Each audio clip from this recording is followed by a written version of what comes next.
গল্প কালো লণ্ঠনের রহস্য। একটা ছোট গ্রাম ছিল পাহাড়ের নিচে, নাম তার বটতলা।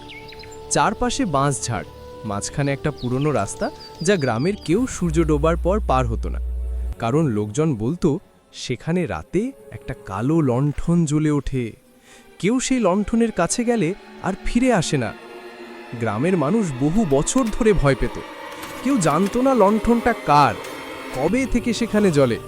শুধু একটা গুজব ছিল, বহু বছর আগে হরনাথ নামে এক বৃদ্ধ পাহারাদার ওই রাস্তা পাহারা দিতে গিয়ে হারিয়ে গিয়েছিল।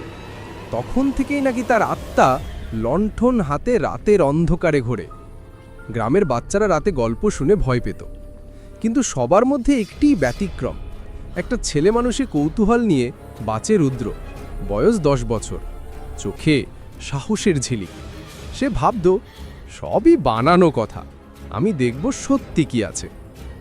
একদিন সন্ধ্যায় সূর্য ডোবার সময় রুদ্র স্কুল থেকে ফিরছিল।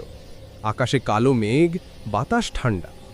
হঠাৎ তার চোখে পড়ল বাঁশঝাড়ের ফাঁক দিয়ে এক টুকরো আলো জ্বলছে, কালচে লাল রঙের আলো, ঠিক যেন লণ্ঠন। তার বুক ধক করে উঠল, কিন্তু কৌতূহল তাকে আটকালো না। সে ধীরে ধীরে এগোলো।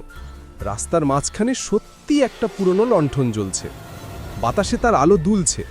কিন্তু অদ্ভুত ব্যাপার, চারপাশে কোনো মানুষ নেই, এমনকি বাতাসে লণ্ঠনের শিখা নড়ছে না, যেন কেউ অদৃশ্য হাতে সেটি ধরে রেখেছে। রুদ্র একটু ভয় পেল, কিন্তু ভয়কে চাপা দিয়ে বলল, হ্যালো, কেউ আছেন? কোনো উত্তর এলো না, শুধু বাঁশঝাড়ে পাতার শব্দ।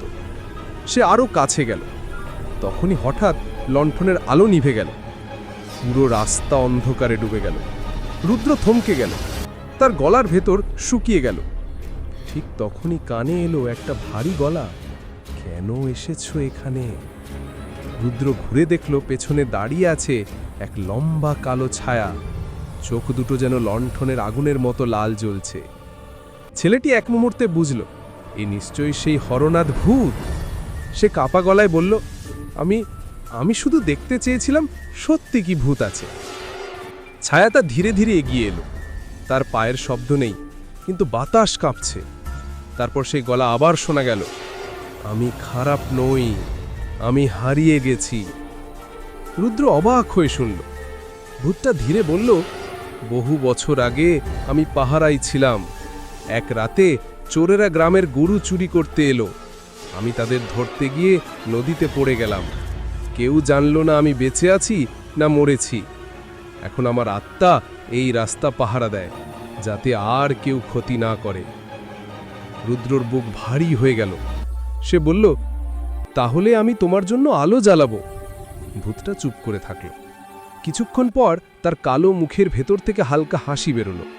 সে বলল, যদি তুমি সত্যি আলো জ্বালাও, আমি চিরতরে মুক্ত হব।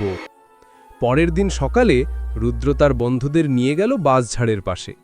সবাই মিলে মাটি খুঁড়ল, আর সত্যি পাথরের নিচে একটা পুরনো লণ্ঠন পাওয়া গেল। পুরো কালো, কিন্তু ভেতরে এখনো শুকনো তেলের গন্ধ।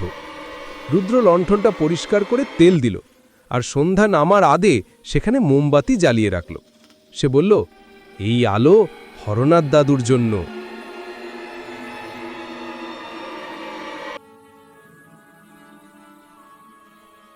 গল্পটি ভালো লাগলে লাইক করুন।